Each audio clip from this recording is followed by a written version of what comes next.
Welcome to Inside Bremerton. This is our City of Bremerton's video newsletter, focusing on issues and topics important to our citizens.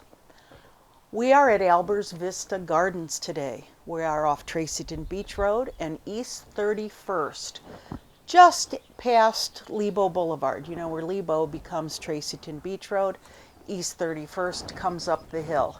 We are at this fabulous, fabulous garden that belongs to Dr. John Albers and his wife, Santika Markovina. And unfortunately, Santika is out of the country. She's not joining us today. But Dr. Albers, thank you so much for allowing us to come today. My pleasure. We are way above the Port Washington Narrows, looking over at West Bremerton. The view is absolutely fantastic.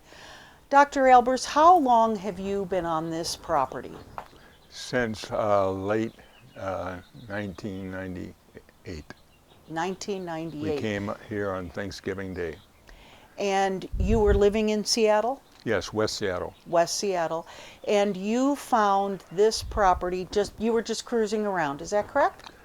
Yes, but we were notified that the house in this location was available from a postcard. My wife received a postcard of a premier home in Bremerton.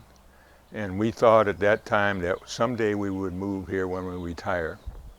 And of course, that was about 18 years ago, and we're still both working. And you're still both working. Right. What did the property look like when you first walked up to it? Of course, the house was here. Well, what was available at that time was just the 2 acres, which is the west portion of the current garden. And in front of the house was about an acre of lawn. And then in the back of the property was a beautiful, relatively pristine native woodland of maples and madronas. So we were very attracted to that. You were very, very attracted to that. And Right. plus, the view had to Right. be spectacular. Right. Now, Dr. Albers is a doctor.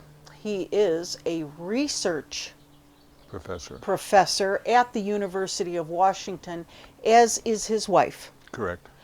Dr. Albers, what is your research focusing on currently? Fat metabolism and atherosclerosis. And my new interest has been the role of fat transporters in dementia and Alzheimer's. So we're interested in any way that alterations in fat metabolism can lead to pathologies, and then what to do about it. Mm-hmm.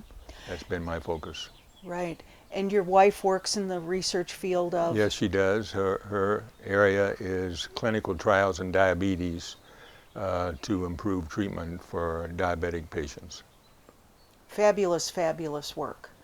Dr. Albers is from Illinois, graduate of the University of Illinois. Right.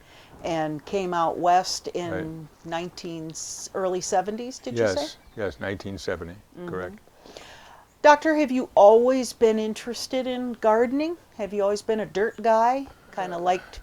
Well, yes, pretty much. I grew up in Alton, Illinois, and we lived in the middle of the city, but it was more like a city farm because we always had a large vegetable garden with fruit trees. We also raised rabbits and chickens on occasion.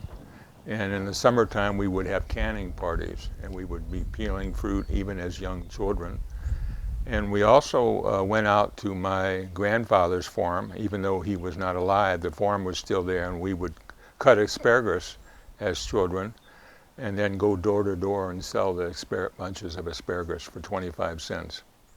And it was very popular at that time because almost every place we went to, they would buy the asparagus. Mm-hmm. So I was brought up growing vegetables and things.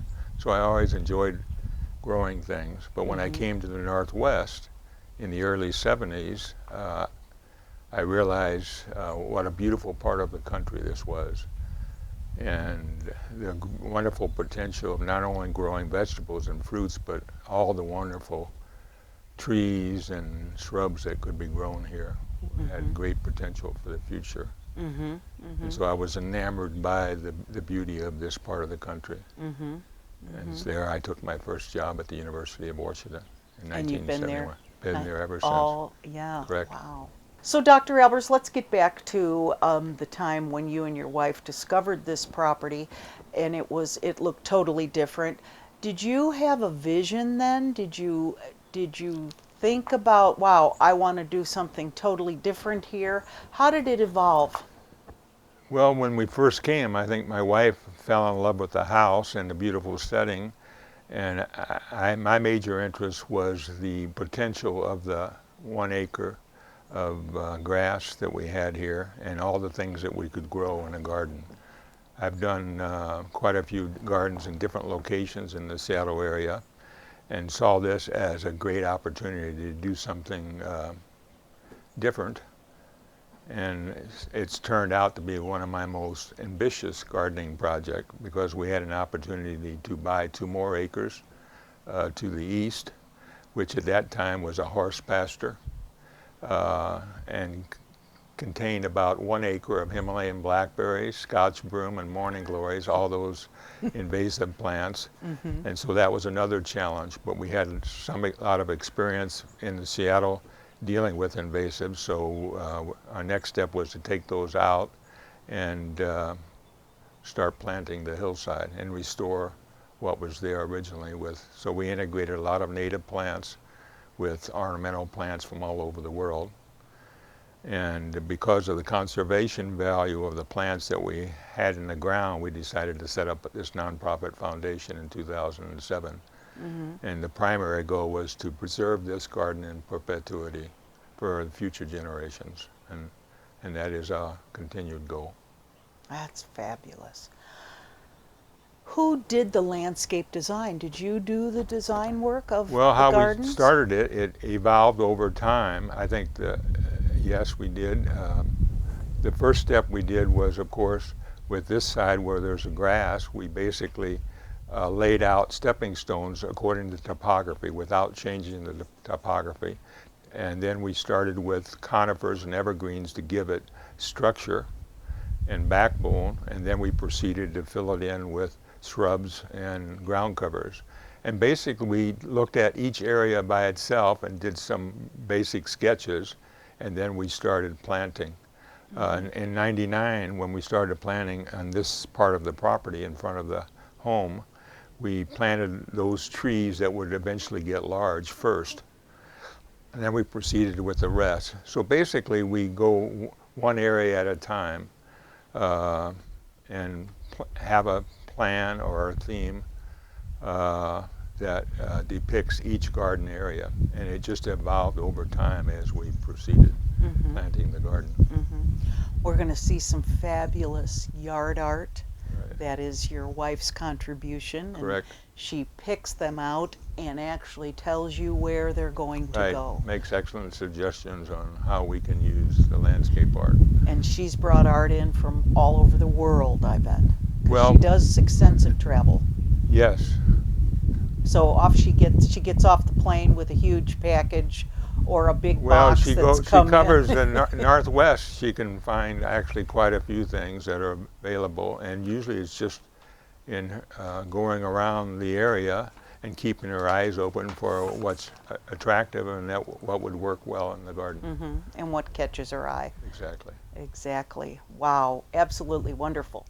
One of my first questions to Dr. Albers is when we arrived today was, how do you keep the deer out of here?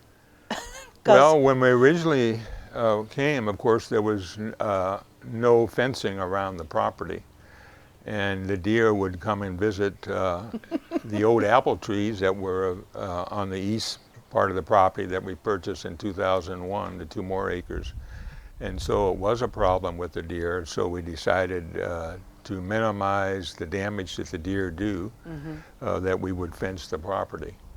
And actually the fencing has been relatively effective to keeping the deer out. We see the deer almost every day on the other side of the fence. In fact, we had a young deer born just last year within a foot of the fence to the west. Wow. And so the family comes back all the time because that's where the young were born. But thankfully, most of the time they're on the opposite side of the fence. They're beautiful to look at, though. Yes. But they certainly like our petunias and our vegetables and our roses. and roses. Yes. Oh Lord, that's Yes. I think that's their favorite. Right. They just nip those tops right off. Oh, I get mad. I get so mad. Well, we had about the it. deer in here last week because we had some workers let the deer in accidentally, and they pruned all the roses.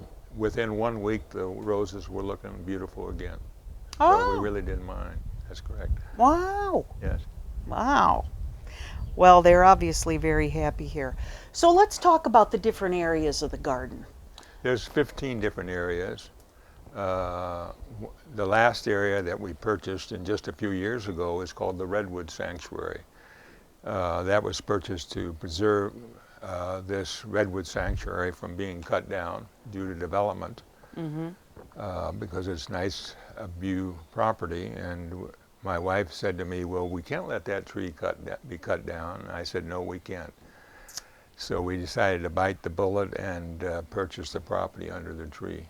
And it is absolutely Right. beautiful. And That tree. this area is outside the fence, and so the Redwood Sanctuary is planted with plants that the deer primarily don't munch on and bother too much. And it also does not have water, so we plant it with strictly drought-tolerant plants that can withstand Seattle area's dry summers. If I asked you what the drought-tolerant plants, just 2 or 3 of them, what's the best? What is Well, drought-tolerant? there's lavender, rosemary, potentilla.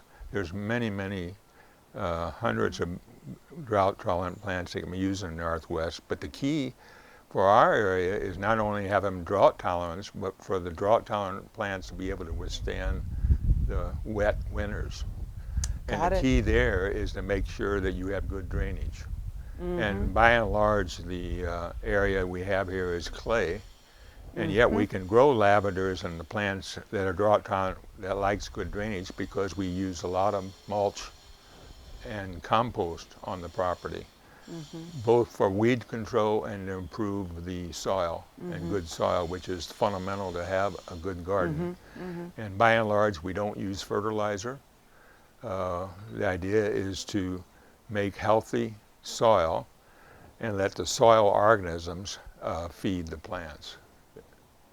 That's the approach we've taken There here. is no fertilizer used in this garden at By all. and large, no. Okay, we did use fertilizer for the roses because the Rose Society gave me a sack of fertilizer one year and said, well, John, your roses would do better because they're considered heavy feeders. But the roses have done very well, but we do give them good compost every year, and they're doing quite well without added fertilizer, except on special occasions like that. Dr. Albers, what is your favorite blooming plant? Well, there are many favorite ones. We like flowering trees and shrubs. Probably the most stunning one when it's in flower is called the dove tree or handkerchief tree, which is down in the Lentz Garden, which is a woodland garden we created for a group of rhododendrons that were given to us by a distant relative, John Lentz, who was from Bremerton, and he was a rhododendron hybridizer. And we created this woodland for the rhododendrons, and in that woodland we have this beautiful dove tree that blooms every year. And it's really spectacular when it's in bloom. When does it bloom? It generally blooms in May. And this year, of course, it bloomed about 3 weeks early because Right. we've had a very early So spring. early, Yes. so early. And I wanted to talk to you a little bit more about drought-tolerant plants because we live in the Pacific Northwest and it rains a lot. And Right. this past winter, we got a lot of rain. Yes. But we all know in the summer, sometimes we don't get a lot of rain. And Well, we we're seldom. craving it. More recently, we've had very dry summers. Very dry summers. So when I was contacting Dr. Albers to do this, he absolutely said, let's do it early June because that's when everything looks good because it gets too dry. And Right, and by and large, we try to minimize the use of potable water on site. That's one of the principles of sustainable landscaping. You want to preserve your limited resources, and water is becoming more and more a limited resource here in the Northwest. So everyone has to be able to do their best to conserve water, and that means making use of the water that we have available, the limited use. And so one of the ways of having good drought tolerance, not only in plant selection, but make sure your soil has mycorrhizae, which makes the plants much more drought tolerant if it was because its presence, and extends the effective root capabilities by taking up water. There is no irrigation system, no sprinkler system in the garden. Well, we do have irrigation in the lower areas and we have a hydrozone. So we have a hydrozone is a zone that requires some supplemental water. But the majority of the garden does not have supplemental water available except to get the plants established. And after that, they have to survive on their own with nature. And that's really the principle we're trying to teach other gardeners. Dr. Albers did write a book, Gardening for Sustainability. Right. And he's working on a second book. Right. Beautiful photos in this book, very, very good information, and he gifted me this. I can't wait to take a look at it and see how I can make my little piece of paradise a little bit more sustainable. Beautiful photos, beautiful. Doctor, you do open the garden to individuals and groups, but there's also public times when the garden is open for folks. Right. It is open. In fact, our next tour is coming in June 12th, which is a Sunday. And the open days are indicated on the website, which is available. And you'll see that there's usually some opening, particularly in spring, summer, and fall. In addition to that, we open it for groups by appointment. And so we give many tours for garden groups and other groups who are interested by appointment. And they can contact me at my email at info@albersvistagardens.org about arrangements for getting an appointment to visit the gardens. How awesome that you're sharing this with everybody. I can't wait to start walking around and seeing all the beauty. So as far as when you're no longer here and your wife's no longer here, what's the vision? And tell us about the foundation. Right. Well, we set up a foundation in 2007, and we have a board of directors, and they will help maintain the garden with the help of the general public in the future. In order to be successful, we of course will require an endowment to help support the garden, and we also will depend upon, of course, always important in a foundation, is to have volunteers.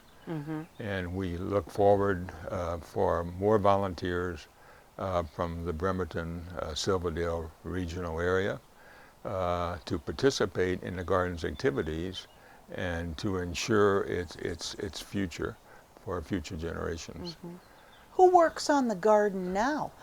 Who does all this maintenance and grooming? Well, by using sustainable landscaping, it minimizes the requirements for maintenance. And of course, one of the key maintenance of any garden, as any gardener knows, is weeding. Yes. Now, to minimize weeding, we, number one, remove the weeds right away if we have a few, but by using proper ground covers and mulching, it really cuts down on the weeding tremendously. And we mulch every single year. We make about 20 yards of compost on site just from our cuttings, and clean up, and we even use our kitchen scraps added to the compost pile. And in addition to that, when we have an opportunity, we get free wood chips from companies that cut trees in the region, and they give us the wood chips, and we use that to deter weeds as well. And so that does an excellent job of keeping the soil moist in our dry summers, at the same time moderating the temperature and minimizing the need for weeding. So those are some of the important things that can be done to minimize maintenance chores. And the other one I think is, of course, proper plant selection is key.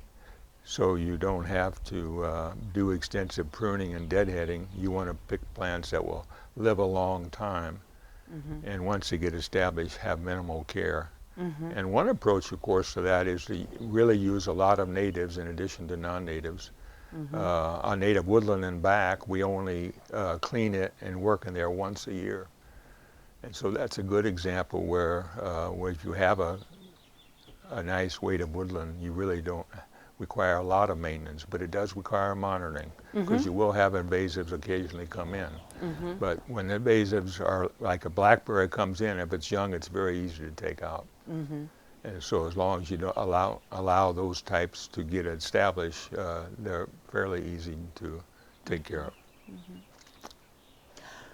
When we arrived this morning and I told Dr. Albers I don't live far from here, he asked if I was interested in volunteering, and I might be. And there is a need for volunteers. Right. Dr. Albers has commented that he's got folks coming from Seattle and Tacoma to help and volunteer, but not a lot of interest here in this community. So we're asking, if you're interested in volunteering, please go to the website. It's on your screen. Dr. Albers, can I elaborate a little bit on? Please. You don't have to be a gardener to be helpful to the foundation and to the garden. We have many needs. For those of you who do know something about plants, would like to learn more about plants, being a docent to help lead the tours would be very helpful. Excellent. The other thing is we would like to have a newsletter, so someone who has some experience in helping us set up and publish a newsletter online would be very helpful. Those who are good photographers, we could always use a photographer, because the garden changes throughout the seasons dramatically, and we would like to be able to show that on our web page and Facebook page. And so photographer availability to take photos during the seasons would be great. The other area would be a membership outreach. One of the success of a foundation requires getting a continual members and their participation, and we could certainly use someone to help us in that area. So the needs are huge, not just gardening. But in the future, we plan to be having workshops in our new building, and we would like to have someone help with those workshops. And we also plan to initiate fundraising at that time when the building's completed by the end of the year. And we could certainly use people to help with fundraising and workshops and other events. So that's another possibility. Yeah, wow. So really it depends upon what the interest of the person is. There are many, many different types of things that a volunteer could do for us. Tremendous need. Right. Tremendous. And I think at the same time, I think those who do volunteer would have an opportunity to learn a lot about the sustainable practices and all the plants that we have here. We have about 1,200 different types of species and cultivars on site, and so it's a wonderful opportunity for master gardeners and others to learn about plants. And then if there's a problem that way, if you know the plant, you can look up and see what type of problem it is and what to do about it, which I think is also important. Are you involved with Master Gardeners, Dr. I have Albers? been. I went through the Master Gardener program, I believe, in 2007. But I'm not active right now because I have more than enough to do in the current location. But did the Master Gardener classes come through? Did they yes, come we've and had tour? some Master Gardeners classes through, and we've had some Master Gardeners, actually 3 of them were volunteers for a time also. You mentioned you've had Cub Scout groups through here. Yeah. The garden was open over Memorial Weekend, not fantastic weather, but our usual Northwest, cloudy, a little bit of spit, and you did have a few people in.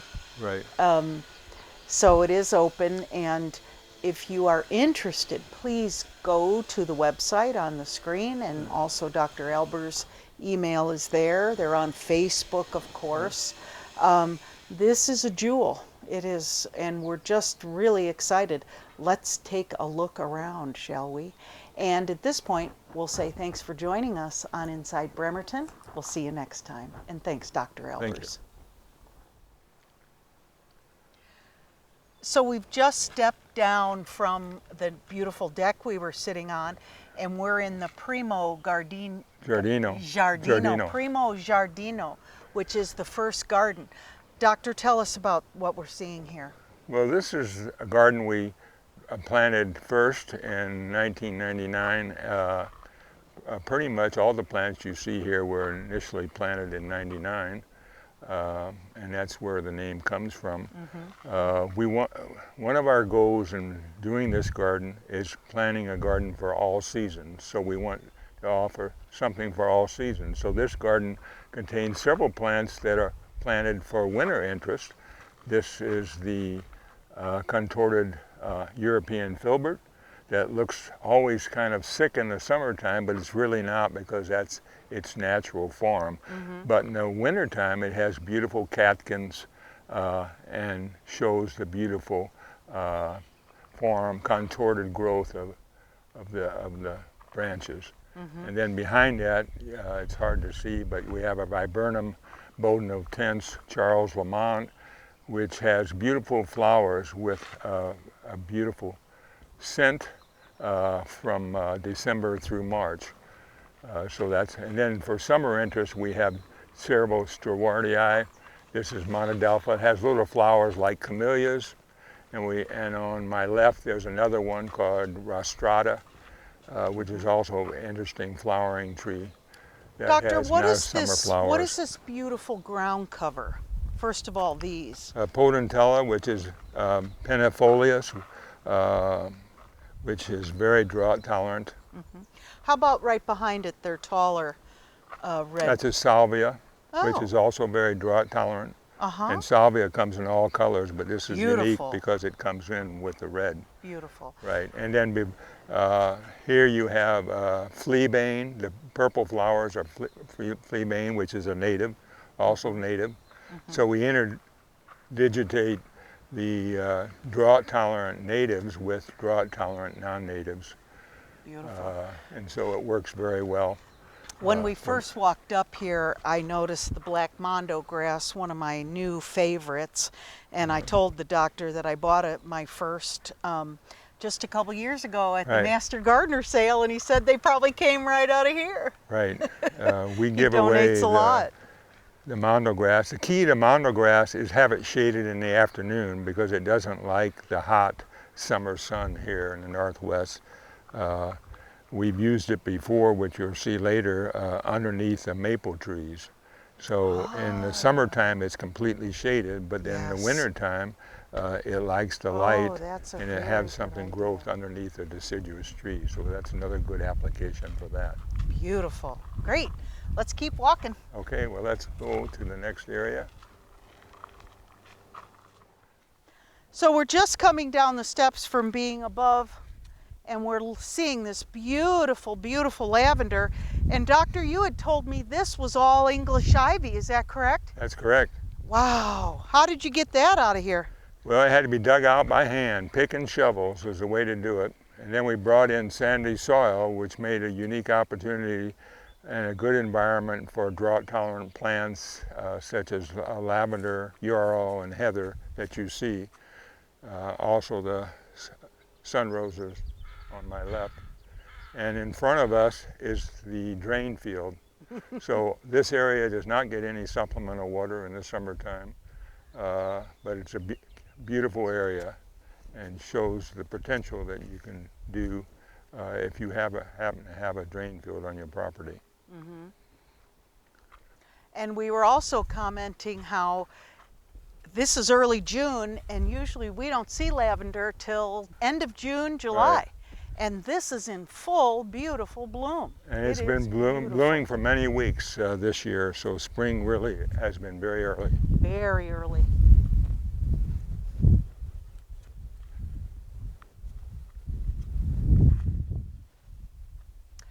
So, Doctor, we've just come down this beautiful path and we saw some beautiful dogwoods, Right. but you wanted to tell us about the 3 islands. Right. Please do.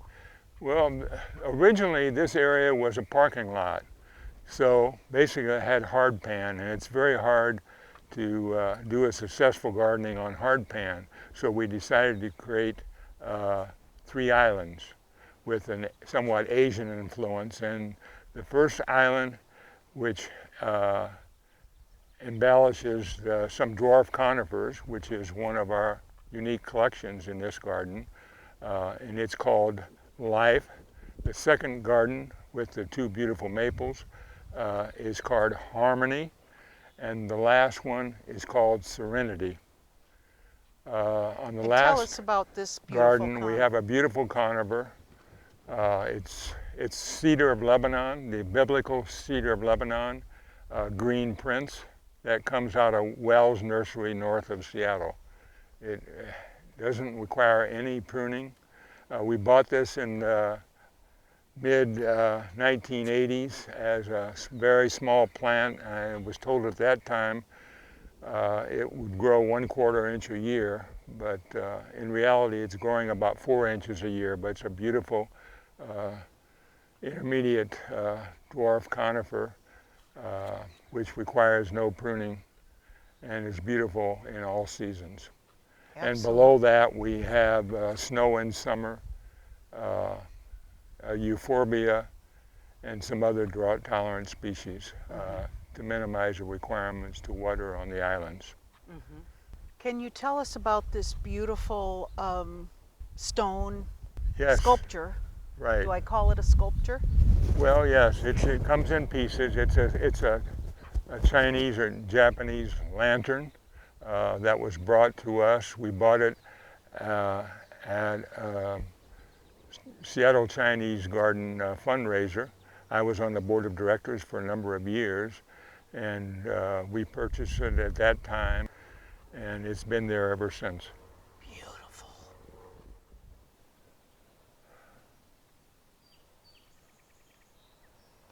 Doctor, we're standing on some actual grass. Yes.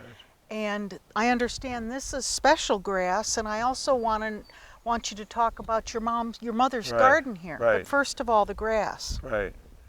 Well, one of the things in sustainable landscaping is to plant plants that will last a long time and use a minimum number of resources, such as water and fertilizer. So this is a lawn that we water infrequently, and we also cut infrequently, and we do not use fertilizer. The beauty of this is that we are using a combination of drought-tolerant fescue, perennial rye, and clover. And the reason why we add the clover because it fixes nitrogen and supplies a nitrogen source to the grass, minimizing the need to fertilize it. Mm-hmm. However, we do add about a 1/2 inch of compost each fall, and that helps adding nutrients for the grass in the springtime. Mm-hmm. And so that minimizes the use of water and fertilizer for mm-hmm. use of lawns. And tell us about your mother's garden here. Well, we wanted to do something in her memory. When I was brought up, my mother always had roses and other flowers in addition to a large vegetable garden. So we thought that this would be an ideal place to have a meditative area with a bench, which was my wife's suggestion. And we also had a nice bird there. And on my left, you see a large dogwood native to China. And we have a number of shrub roses and a lot of other flowers growing here every year mm-hmm. in memory of my mother, who fortunately lived to 95 years of age. And she had passed, but your dad was still alive right. and actually got to come and experience when he was this. 93, he was able to experience the garden and see it growing, living garden in her memory, and he was very pleased mm-hmm. to see it. Beautiful. This little pot was a birthday gift for my wife. Little pot. Yes, but it's quite large. The tough part about it was getting it down the hill myself. But we managed that with a little help, and since this day it's taken a key spot in my mother's garden. So we're very pleased with this birthday present.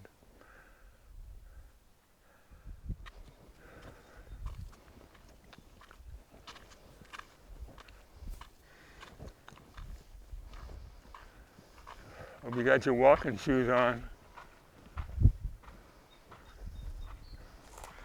Look at these. Okay, this area is called Sam's Conifer Reserve, named after my farmer volunteer, Sam Pratt from Bremerton.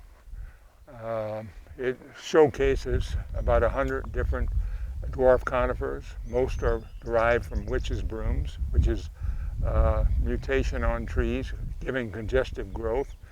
And these plants come from all over the world, many cultivars of numerous species that are unique because of their peculiar properties of the witch's broom.